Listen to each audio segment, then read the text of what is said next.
Hello everybody, this is LB 3-Point Man and I am back again with another draft profile video. This week we're doing Wake Forest safety Jessie Bates. First off, we are going to take a look at his combine performance. As we can see here, Bates is a little light for a safety, which can lead to some issues we will look at later in the strengths and weaknesses. In terms of testing, he had a solid 40-yard dash, 60-yard shuttle, and 3-cone, but did poorly in the explosiveness drills like the jumps and the 20-yard shuttle. Overall, he had a solid combine performance, but not spectacular. Now let's take a look at his stats for the 2017 season. He had 77 tackles, 6 tackles for a loss, 1 interception, and 6 passes defensed. Those are solid numbers, although you would have liked to see him get more interceptions. Now we're going to go to the tape to see some of his strengths and weaknesses.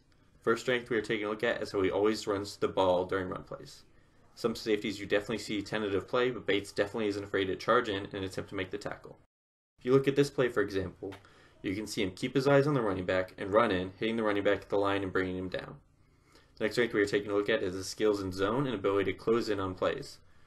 He is really skilled at watching the quarterback's eyes and getting to the target either before or around the same time as the ball.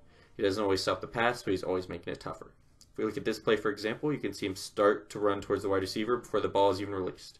He doesn't get the stop this time.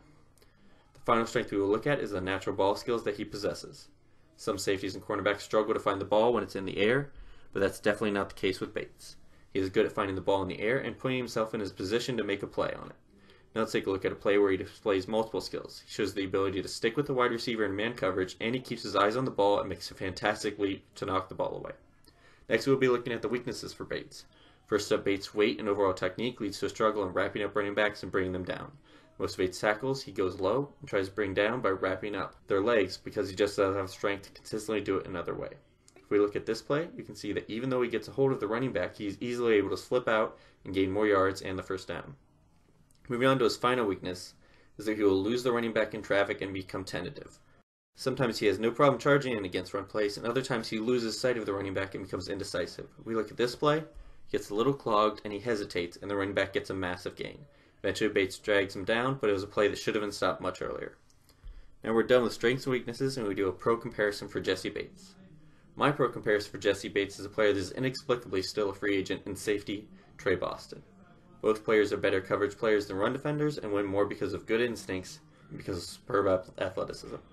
Well, that's it for this draft profile. I hope you enjoyed and learned something new. LB 3-Point Man out.